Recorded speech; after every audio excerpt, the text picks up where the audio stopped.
एक ज़माना था जब हम सब अपनी स्क्रीन के सामने खुली आंखें धड़कते दिलों के साथ बैठकर नारुतो देखा करते थे। वो ज़माना जब शिनोबीज की दुनिया रियलिटी से कहीं ज़्यादा खूबसूरत और असली लगती थी।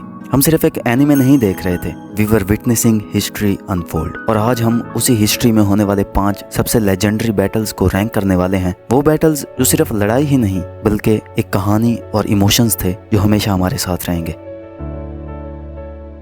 कभी किसी से इतनी नफरत की है कि तुम सिर्फ एक ही चीज चाहो, उसकी मौत। सास्के ने अपनी पूरी जिंदगी इताची को खत्म करने और उससे बदला लेने में स्पेंड कर दी। और जब वो दिन आया, the battle was mind blowing. Genjutsu upon genjutsu, Susanoo versus Susanoo, Tsukuyomi, Amaterasu. हर मूव एक इल्यूजन, हर अटैक एक इमोशन। और जब सास्के ने किरिन से आसमान से बिजली गिराई तो लगा शायद फाइनली उसने इताची को खत्म करके अपना रिवेंज ले लिया है। लेकिन असली शौक तो तब लगा when Itachi did his legendary move. This was an amazing battle, but it ended up with the most heartbreaking deaths in entire anime.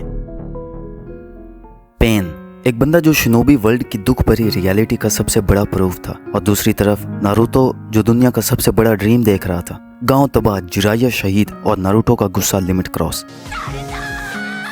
Says mode entry, toad army, Rasenshuriken की तोड़फोड़, और एक साइड ऑलमाइटी पुश तो दूसरी तरफ Naruto का I never give up attitude. लेकिन जब पेन ने हिनाता को अटैक करा तो बस नारुतो वेंट फुल बर्जर्क। कुरामा मोड, गुस्से की एक ऐसी सुनामी उठी जो कि आउट ऑफ कंट्रोल थी, बट नारुतो की विल पावर कुरामा के रेज से बहुत ज्यादा पावरफुल थी। ये बैटल पंचेस और किक्स या जुत्सु का बैटल नहीं था, it was battle of ideologies and philosophies. दोनों ही पीस को अचीव करना चाहते थे, बट दोनों के तरीके बहुत ज्यादा डिफरेंट थे। लेकिन इस फाइट का सबसे पावरफुल मोमेंट कोई पंच या सेज मोड नहीं था, यह था नागाटो को माफ करना। क्योंकि रियल जीत ताकत से नहीं, सोच से होती है।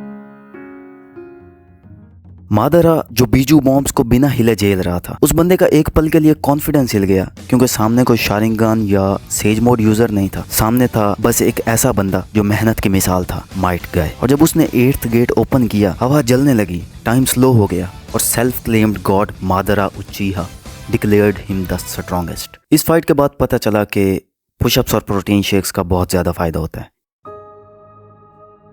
हर बैटल सिर्फ पावर या जुत्सु का नहीं होता, कभी कभी एक साइलेंट फाइट दिल तोड़ देती है। ये एक बैटल नहीं था, ये एक कॉन्वर्सेशन थी, एक साइलेंट अपोलॉजी जो ना ओबेतो कह सका ना काकाशी सुन सका। हर पंच एक याद ले आता था, बचपन के वो दिन, रिन की मुस्कुराहट और एक दोस्ती जो दोनों बयान न कर पाए। काकाशी एक दुश्मन से नहीं, अपने ही गिल्ट से लड़ रहा था। लेकिन असली दुख ये नहीं था कि एक दोस्त खो गया था, असली दुख ये था कि अगर सिर्फ एक पल अलग होता तो ये सब कुछ ना होता। और जब ओबितो गिरा तो एक विलन नहीं, एक दोस्त गिरा, एक ऐसा दोस्त जो सिर्फ एक ही चीज चाहता था, समझना और समझा जाना।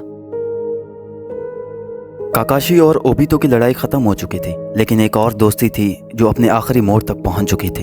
एक दोस्ती जो सिर्फ प्यार या नफरत नहीं बल्कि एक साथ लिखी गई दास्तान थी। लेकिन हर कहानी एक मोड़ लेती है, कभी एक दोस्ती एक जंग बन जाती है, और कभी एक दुश्मन वही इंसान बन जाता है जिसके बिना जिंदगी अधूरी लगती है। ये एक फाइट नहीं, एक सफर था। नारुतो और सास्के बचपन के दोस्त, सबसे बड़े राइवल्स, अलग सपने, अलग तरीके, पर एक ही दुख, सब कुछ खो देने का दुख। रासन शुरिकेन वर्सेस चिदोरी, सुसानो वर्सेस कुरामा, इंद्रा वर्सेस आशुरा। हर अटैक सिर्फ जुत्सु नहीं, एक फिलॉसफी था। ये एक बहुत ही ज्यादा इंटेंस बैटल था। दोनों ने अपने एक एक हाथ खोया, लेकिन फाइनली नारुतो ने सास्के को सही रास्ता दिखाया और उसने साबित कर दिया कि वो होकागे बनने के काबिल है। एक दोस्त जो ना कभी सही था ना कभी गलत, एक दुश्मनी जो सिर्फ बैटल नहीं बल्कि एक कहानी थी। और जैसे वो सूरज ढल रहा था, एक पूरा जमाना ढल चुका था। ये एक ऐसा सफर था जिस पर जाना तो हर कोई चाहता है, लेकिन इसको एंड कोई नहीं करना चाहता। ये एक ऐसी दास्तान थी जिसको तुम अपनी नेक्स्ट जनरेशन को सुनाओगे, बट वो कहते हैं ना, with a great anime comes a painful ending.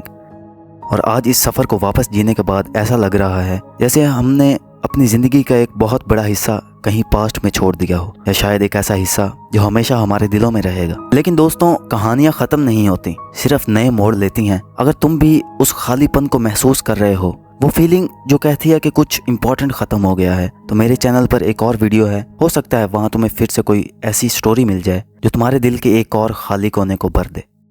यही था आज की वीडियो में। अगर वीडियो अच्छी लगी हो तो प्लीज़ वीडियो को लाइक कर देना, और हो सके तो चैनल को भी सब्सक्राइब कर देना। मिलता हूँ मैं तुमसे किसी और वीडियो में, तब तक के लिए बाय बाय।